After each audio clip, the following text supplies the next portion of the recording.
Selamat datang lagi di sesi pendalaman kita. Hari ini kita bakal bongkar nih ide-ide kunci dari buku I Will Teach You to Be Rich. Sumbernya ya potongan-potongan penting dari buku keuangan ini. Cukup populer tapi ada juga kontroversinya ya. Misi kita, kasih Anda strategi praktis buat bangun kekayaan. Tapi bukan dengan cara yang nyiksa diri, hemat habis-habisan gitu. Justru sebaliknya. Lebih cerdas, otomatis, dan ya, tetap bisa nikmatin hidup lah. Siap nggak nih? Siap dong. Yang menarik dari buku ini tuh fokusnya ke perubahan perilaku sama sistem. Jadi bukan cuma nasihat keuangan standar gitu loh. Dia nantang beberapa anggapan umum soal uang. Kayak, wah harus banget ya stop ngopi cantik tiap hari. Atau investasi tuh ribet banget. Nah kita lihat aja deh ide utamanya. Serius. Malah, kita didorong belanja jor-joran untuk hal yang benar-benar kita suka. Banget-banget suka. Tapi, di sisi lain, potong habis-habisan buat hal yang nggak penting buat kita.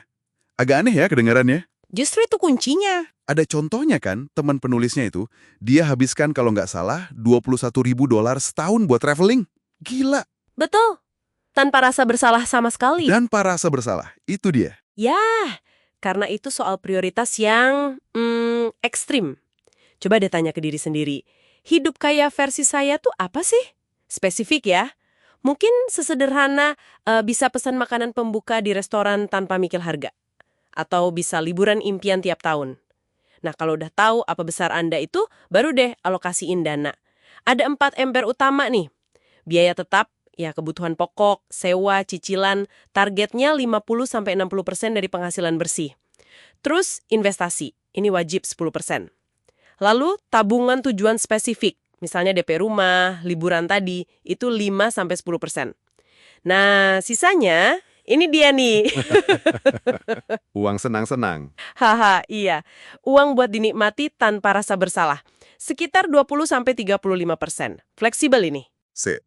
Nah, biar belanja sadar tadi itu jalan lancar, nggak stres mikirin tagihan atau tabungan, disinilah otomatisasi masuk. Jadi pahlawan. Buku ini bilang, kunci sukses jangka panjang ya sistem otomatis ini. Atur aja biar uang langsung lari ke pos-pos penting tadi. Begitu gaji masuk, cus. Penting banget ini. Kenapa? Karena ngilangin ketergantungan sama niat baik atau disiplin yang seringnya kan naik turun ya. Sekali diatur, udah jalan sendiri sistemnya. Malah bikin kemalasan kita kerja buat kita. Bener juga ya. Alurnya bisa gini. Gaji masuk ke rekening utama, langsung transfer otomatis ke rekening investasi, misalnya reksadana indeks yang gampang dan murah itu, terus transfer lagi ke rekening tabungan buat dana darurat, DP rumah, dan lain-lain, baru deh otomatis bayar tagihan, kartu kredit, cicilan. Nah, sisanya itu baru uang bebas buat dipakai. Ngomongin investasi, ini banyak yang takut nih. Dianggapnya rumit buat orang pinter aja. Padahal kuncinya simpel banget. Mulai sekarang, sekecil apapun. Kenapa harus sekarang? Biar dapat kekuatan compounding. Bunga berbunga itu loh. Itu dia, bunga majemuk. Jadi bunga yang kita dapat, menghasilkan bunga lagi. Uang kita tumbuhnya jadi makin cepat, gitu kan. Persis. Contoh klasik, Sally sama Dan itu kan. Sally investasi $200 sebulan, tapi mulainya 10 tahun lebih awal dari Dan. Hasilnya, pas pensiun, Sally punya $60.000 lebih banyak, padahal Dan investasinya 2 kali lebih lama loh. Waktu itu modal banget emang. Indeks tadi bagus. Atau target date funds yang isinya otomatis disesuaikan makin dekat kita ke pensiun. Ingat prinsip 85%. Solusi yang cukup baik 85% oke lah. Tapi dijalankan konsisten itu jauh lebih bagus daripada nunggu solusi 100% sempurna tapi nggak mulai-mulai. Setuju banget. Dan hindari biaya tinggi. Manajer investasi aktif, penasihat keuangan yang komisinya gede, hati-hati. Oke, lanjut soal kartu kredit. Ini sering dianggap musuh ya, biang kerok utang. Tapi bisa jadi teman baik loh kalau pakainya benar. Alat yang berguna banget malah. Syaratnya cuma satu, bayar lunas tiap bulan. Titik. Jangan pernah sisain tagihan. Bunganya APR-nya itu, ampun deh, tinggi banget. Punya skor kredit bagus itu juga kemenangan besar loh ternyata.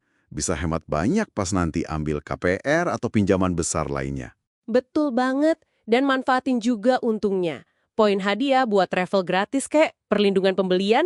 Bahkan, Kita bisa coba nego loh, minta turunin bunga atau hapus iuran tahunan. Oh iya? Bisa ya? Bisa, kalau kita nasabah yang baik, bayarnya lancar terus. Coba aja tanya, nah kuncinya lagi-lagi apa? Otomatiskan pembayarannya, biar nggak pernah telat, nggak kena denda, nggak kena bunga. Nah, kalau udah terlanjur punya utang berbunga tinggi, gimana? Terutama kartu kredit tadi. Itu harus jadi prioritas nomor 1 buat dilunasin. Wajib hukumnya bayar lebih dari minimum. Jangan cuma bayar minimumnya aja. Ingat contoh Dan sama Sally tadi kan? Utang $5.000, APR 14%. Si Dan bayar minimum terus, butuh 25 tahun, lebih buat lunas. Dan total bunga yang dibayar $6.000 lebih. Gede banget bunganya. Gila ya. Sementara Sally bayar $100 tetap tiap bulan, lunas dalam 6 tahun, bunga cuma $2.500-an. Jauh banget bedanya. Jomplang ya. Dan yang nggak kalah penting itu mindset. Pola pikir kita. Hindari mentalitas korban. Kayak, saya nggak bakat nabung. Atau gimana mau nabung, utang aja banyak. Akui dulu kondisinya. Oke, saya punya utang. Terus bikin rencana yang jelas, fokus ke langkah kecil tapi konsisten. Sedikit-sedikit jadi bukit ya. Persis. Bisa nyisihin dikit aja itu udah kemajuan loh. Buku ini tuh nekenin banget kayak kita punya kendali. Kita punya agency.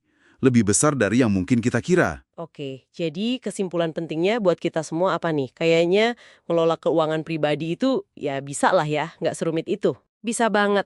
Fokus aja ke kemenangan besar tadi.